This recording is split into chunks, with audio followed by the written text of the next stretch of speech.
Hey guys, welcome back. It's Lucid. We're jumping back into another game with Middle-Aged Ulm. It is turn 35, and yeah, let's see what we got going on.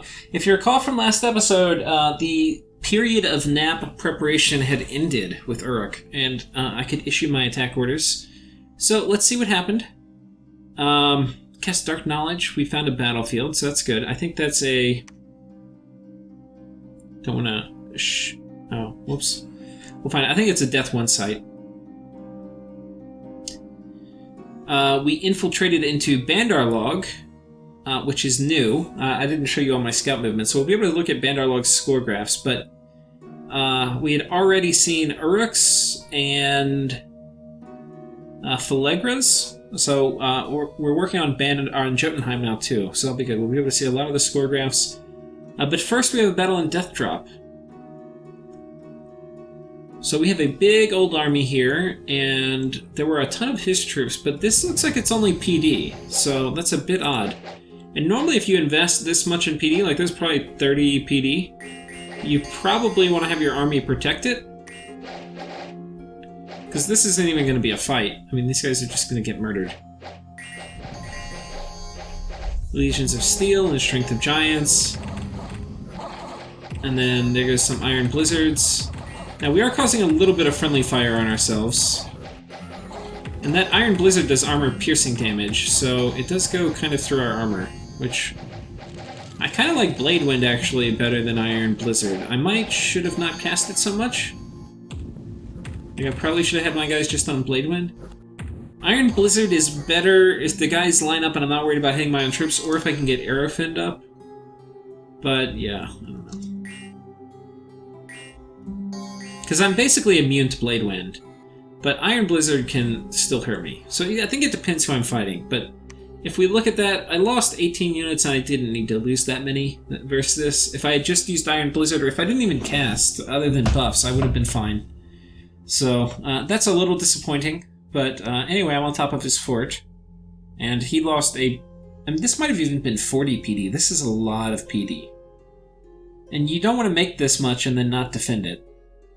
So, we see a let's do our battles with Uruk, and then we'll come back and watch the other ones. So I'm attacking him here. So this is my big army that's going for his capital, and there's nothing here. It's just like 10 PD and nothing. So he did not expect this.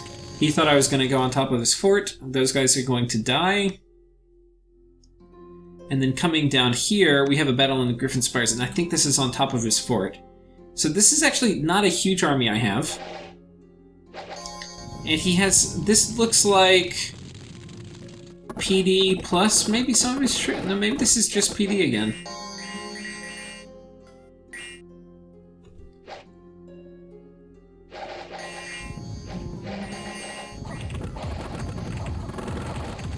We'll have to see if this is PD or not. It kind of looks like just PD. Now again, we had a fair amount of friendly fire. You can see Flaming Arrows did trigger, so we had a fair amount of kind of archer cannonade. And yeah, we lost 10 units, which is fine. We killed a boatload of PD. If we look at how much it cost me, it cost me 10 units, which a couple of them were worth 20, but really it cost me like 100 gold. And this is way more than 100 gold in PD, so not sure about that. So it doesn't look like any of his armies came out to fight me, which I find very surprising. All his armies hid in his fort. Which is odd, because, like, you're not gonna... Like, the best... You can't recruit when you're in your fort. So unless you have other big dudes coming, you definitely want to fight me with the aid of your PD. So I'm not really sure what the thought was. I mean, he couldn't scout me yet. He didn't know what I was bringing, so now he knows exactly what I have and potentially could counter it. And if he didn't have much PD, like if he didn't feel like investing much into it, then it would make sense to maybe let me get on top of his fort, but yeah, I don't know about that. I'm kind of very, very unsure about that decision. Okay, a battle between Filegra and Bandor-log on top of Bandor-log. Okay, it's just one dude. A battle here. Okay, this looks interesting. Filegra is attacking Jotunheim. A big army of chaff versus a bunch of giants, and then our most favorite werewolf from Jotunheim. So Jotunheim's werewolf looks like it is about to go into action. And a bunch of giants. And they have big shields. They're kind of holding up pretty well. I don't know how... I think these are mostly PD. But the big bad werewolf doesn't really care. Now, he could have been HP routed, because he's not berserk or anything. But these Gamherdings and the werewolf, they kind of came in at the end, and they kind of won that. So, you can see he actually didn't lose much, because most of this was PD, and Falegra lost everything, so... does not look like Falegra is going to be conquering Jotunheim anytime soon. And he's taken a lot of losses in the past few turns, so I don't know how it is going to kind of go for him, but it doesn't look good. And there's a battle here in Eternal Pastures. Another big army attacking... Oh, in this case it's Jotunheim's god plus some Gamherdings. Now, I don't know how this would go. I think these Gamherdings with regeneration are going to be okay. They're in a high enough number to kill all these humans.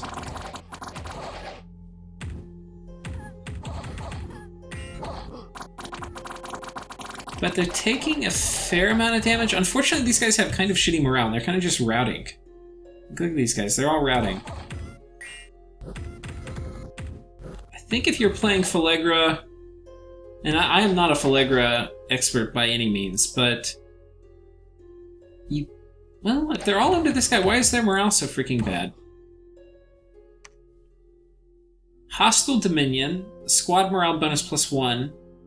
Oh, the basic morale is only 7. So it seems like morale is a big issue for these guys. What you probably want to do is there's some morale boosting items you can get that are going to give inspiration. You're probably going to want those.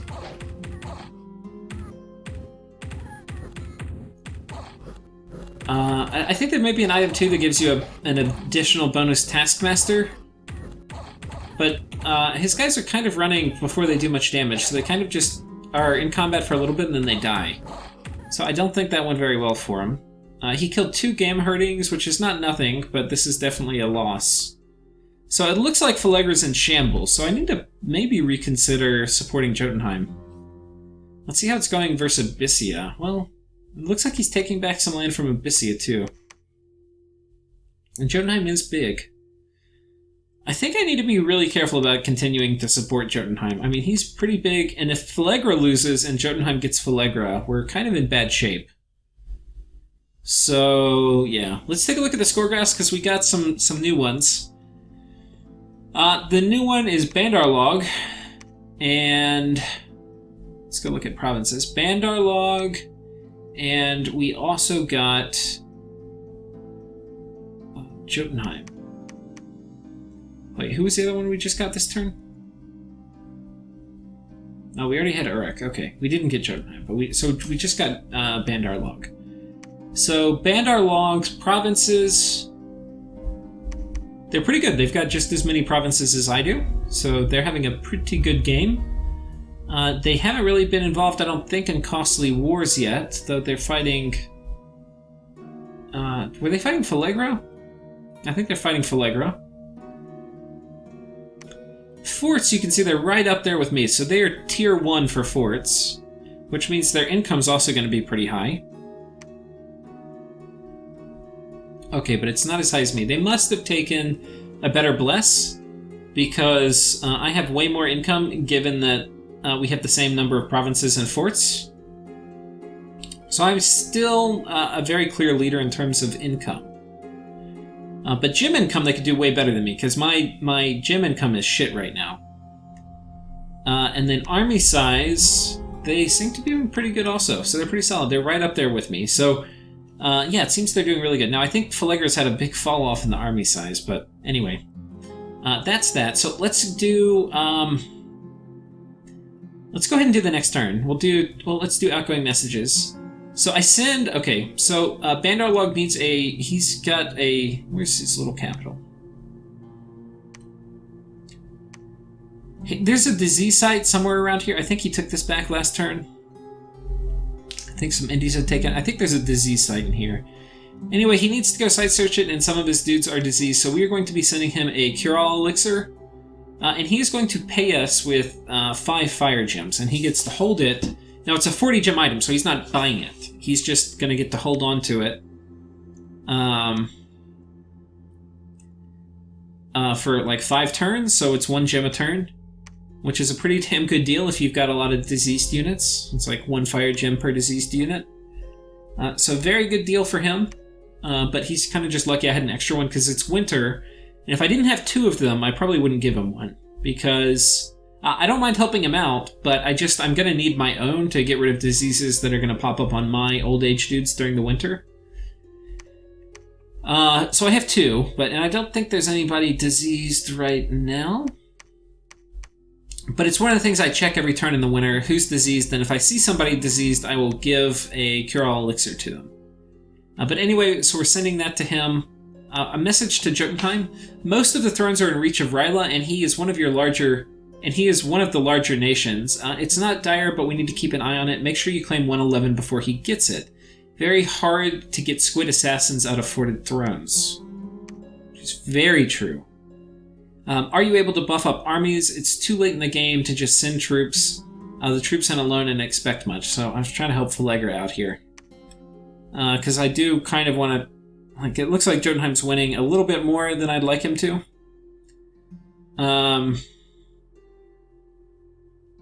Because I don't want Jotunheim to get crushed, but I don't want him to beat and eat Abyssia and Falegra. That's definitely not in my interest. So anyway, but yeah, if we look at Ryla, we've got a relay. We've got a situation here. We've got a throne here that he can potentially get. That's 111. I'm hoping Jotunheim claims it. We've got a throne here he can get. We've got a throne here he can get, that he already has. A throne here he can get. A throne here that's easy access to him, but I think Bandor-log has it. A throne here he can get, and a throne here he can get. Now, if he gets all those, he wins. Right? And we're not even... those are all, like, right next to him. Now, if you look at me, on the other hand, I may have a fair amount of land, like an okay amount. But I have no thrones. I have 0. None. And none I can potentially get. Like, I could maybe get that one, but I have no way of going underwater. In fact, Relay can probably get that. They can teleport in here and kill it. And so there's a good little lake system on this map for him to take advantage of and kind of infest. Meanwhile, for me, I've got no... I basically have to conquer the world to win, because there's so many underwater thrones, too. There's 3... Is it 3 underwater thrones? Maybe only 2, but there's a ton of coastal thrones, and they're not very close to me. So, anyway, Relay winning is definitely a threat. Agartha... Have they died this turn? They're still in the game, but they're, they sent me their death basket. They're not long for this world. So anyway, he's going to be very sizable. He's got a fair amount of fringe coastal provinces, I think, in a couple of these areas. And then, he's got this peninsula. He's got both the islands. He's got Agartha. He's in a very good position. He's very mobile with Astral.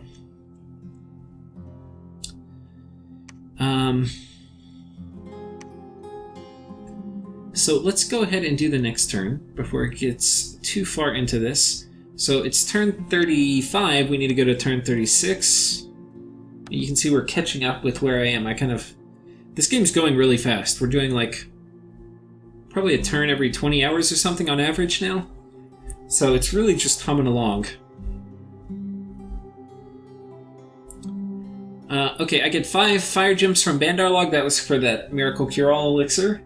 And then Twiceborn, we cast that.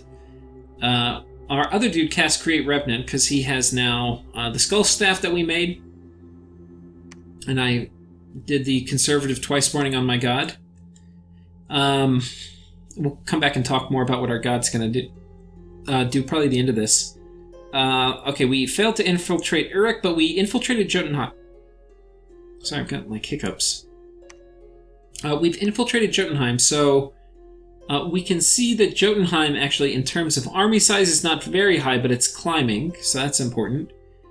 In terms of provinces, Jotunheim is up here. He's kind of like a tier 1 with me. I think he has the exact same amount I do. Yeah, so he's right up here. In terms of forts, he's a little bit behind me in Bandor-log, but he's not doing bad.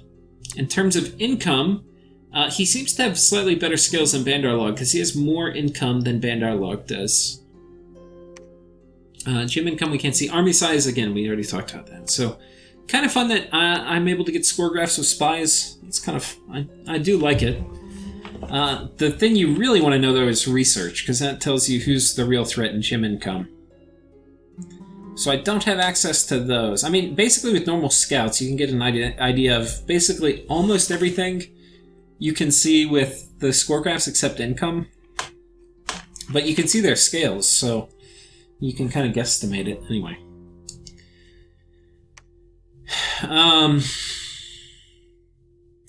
Okay, so that was the infiltration of their capital, and then we have some battles now.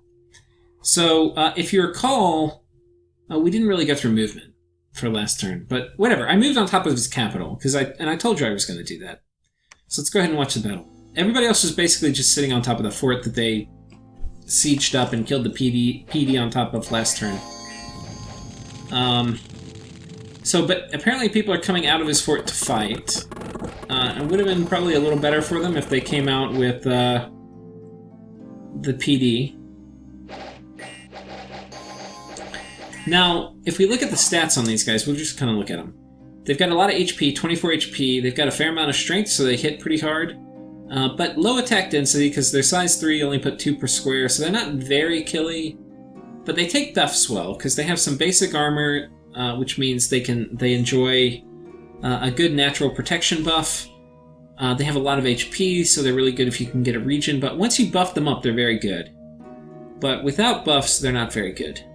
And they're not very expensive either, so they're kind of cheap. And they've got a shield. Some of your better ones have hats on, like this guy. I mean, this is a solid unit. 21 damage. They also have their sacreds here. We can see they're blessed. They've got magic weapons, +4 defense, reinvigoration, magic resistance, and strength. So they hit pretty hard. They got magic weapons, which is always, useful. Yeah, I mean, this is a solid unit. Unfortunately for them, because they're sacred and I've got my Unholy Weapon Blessed plus Bows of War, they are going to die extra fast. Like, just look at that. We're killing a few of them every salvo. And then they come in. Now, unfortunately, these chariots here are wading into our lines, and they hurt a lot. These tramplers, trample does armor-piercing damage, and it's area of effect, so it's rather good against heavily armored humans.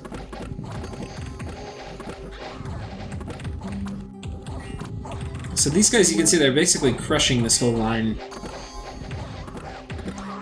Okay, we've killed one of... No, we haven't killed any of them.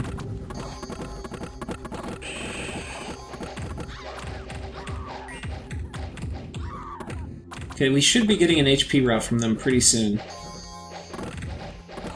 Okay, they've made it into my backline. The chariots have finally died. But you can see if he had a lot more of those chariots, now it's hard for Uruk to mass those, but if he had a lot of them, I could be in trouble. But as it is, I think we kill him. So,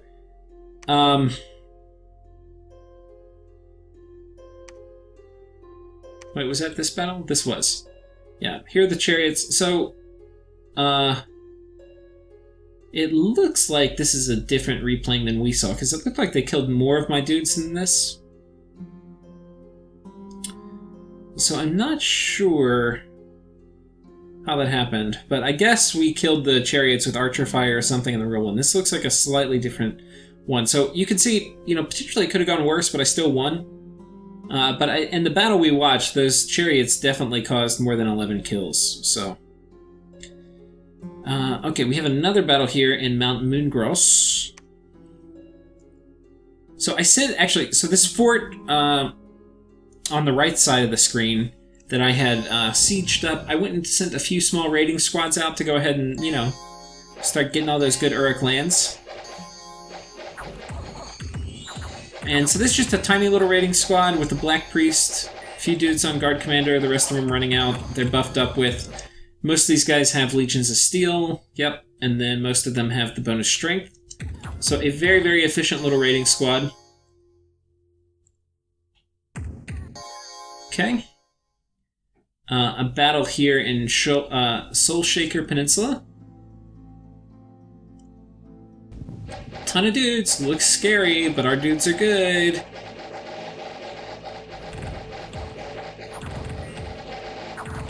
Okay, a few guys trickle around, but our guys on guard commander plus a well-placed blade wind.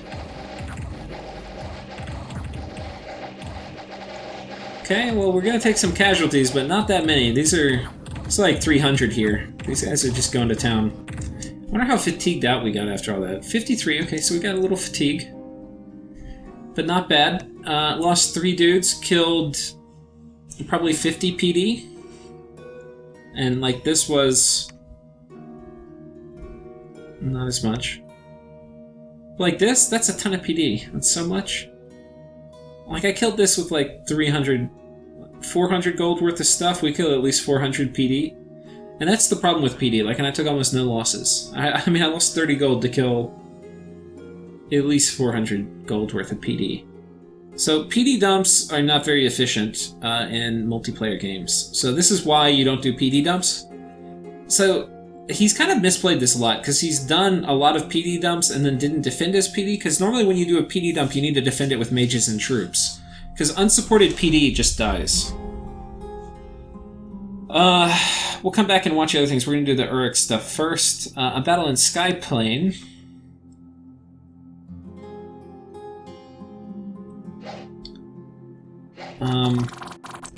And this is the other nice thing. A lot of your mages have 40 leadership. Like, I don't think I have mages in this group, but...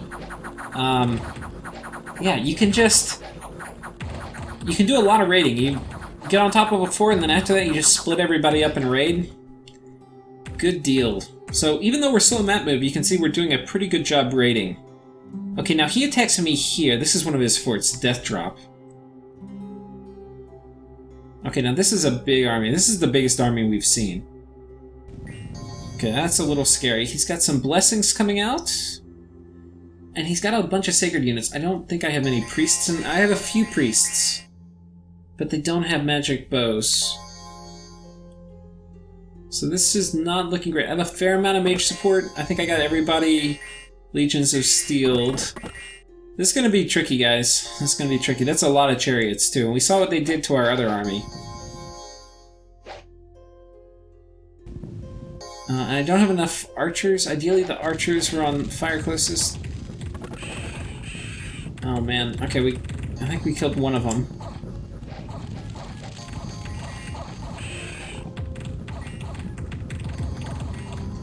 Okay, there goes Blade Winds.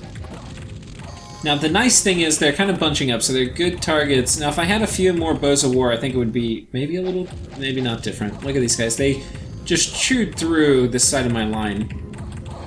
And now they're going to come and kill all my mages, so that is not good. This side, you can see we hold up really well against his troops, but these tramplers just murder me. I mean, just murder. Do they have good morale, too? Yeah, they have pretty good morale.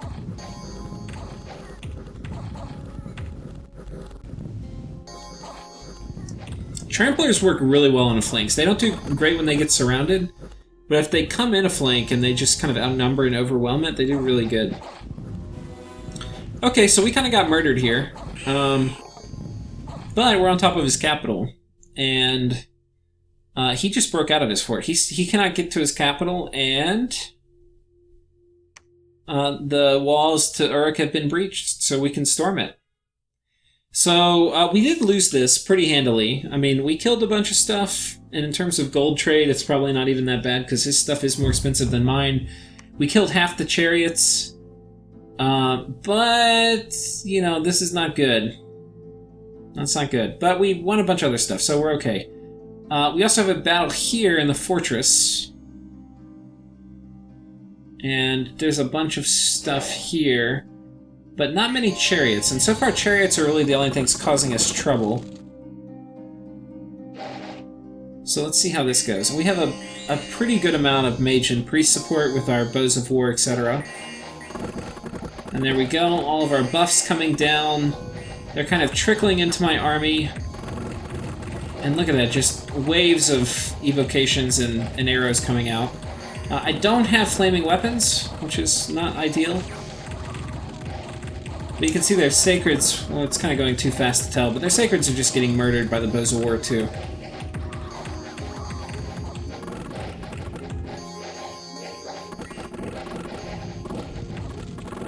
And with that, it looks like this fort's gonna fall. Now, we're gonna take some casualties, but it doesn't look like it's that bad.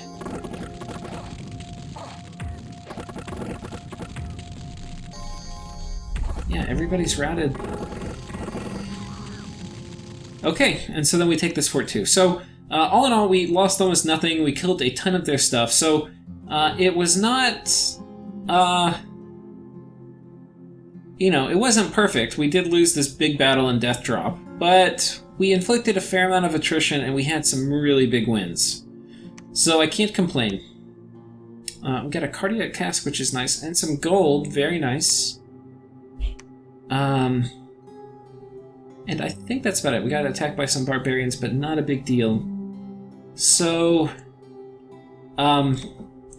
there's a few things I want to talk about before we end this turn. One is, we can see that Relay has a big army up here. And I am worried about this army coming in and taking this. It could also be going for the throne, but this throne looks really easy, and that's a really big army to be going for a little throne. So, I'm worried he's going to attack, and I don't have much over here. So we're going to go ahead and consolidate an army. The last thing I want him to do is to split my forces up by pinning an army inside the fort. So we're going to go ahead and move my mages and all these guys here, where I'm going to have a lot more flexibility to attack. So anyway, we're getting everybody out of this fort, getting here. The other thing he may want to do is to just feign like he's attacking me, but really run into this lake and just infest it. And I don't really want this lake infested by Relay. So we're going to do this, and we can defend by either attacking here or attacking here if I think this is where he's going to move. And then this army, which I used to just take this fort, it's moving down, and it can potentially block them off if they're making a run to the lake to go this way. So I can kind of get a read on that and respond. But the other thing I'm going to get by moving this army down is this army, which just kind of wrecked me over here, is probably going to come and try to take his capital. Because we are going to storm it this turn. Because we one turn popped it, and we killed his army. So there's almost... I think his capital is empty. So we're just going to storm it. And next turn, his army will probably be here, because this is the only way he can move to get to his capital quickly. And then I'll be able to put PD in his own capital, and then move this secondary army in to attack it. Or the secondary army can come up and defend against Relay if that's what I'm worried about. But... or I can split it. So anyway, that's all good. Meanwhile, all these groups that we had that were raiding are going to continue raiding. So we're going to raid down here. We're going to raid this way. This is a risky raid because it's possible he's going to send an army here. The thing is, he's in such a desperate position. He has to get his capital back or he's going to lose. So I doubt he's going to be worried about, you know, little things like catching my raiders or retaking land. He needs every single troop he can to win this battle here in his capital. So I think it's safe to raid here, but, you know, he could catch me. It wouldn't be really a Jedi move, though, because if he catches me, then it's just, okay, like, maybe I lose these guys, maybe we inflict some damage, but it's basically going to just mean a smaller force or a delay in the forces that are going to come back and take Uruk. So that's what we're going to do. We're going to go ahead and move this scout out since we don't need to sneak it, since I expect it will be mine next turn. And, yeah, so anyway, with the Blitzkrieg is going. It's happening. Now, he could also take this army and march it up in this way, and it would cause me some trouble. I'd have to do probably a PD dump in my capital if he wanted to, like, march it up into my capital and defend with a bunch of mages. But I could do it. But that would be probably more annoying for me. If he marches down here, it's actually better for me, because I can deal with it easily. But if he's doing what's in his best interest, that's the smartest thing for him to do. If he doesn't care about his best interest and he's just trying to screw me over, then probably marching up to my cap would be an unexpected but painful move. You can see, because I'm a little worried about that, I am moving these guys over here. I could potentially have these guys go sit on top of the fort. But because that's at least a possibility, I'm going to move here where we can come down here and attack the turn after. So anyway, I think that's about it. Thank you all for watching, and let's do outgoing diplomacy.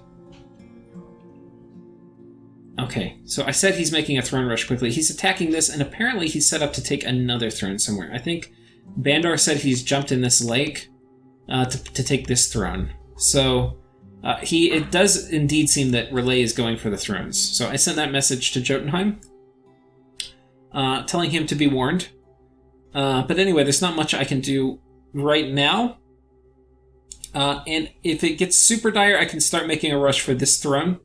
But probably not super duper quick. So basically other people are going to have to deal with it than me, because I don't really have thrones near me, and I can't do anything underwater. So anyway, that's it. Thank you guys. See you next time.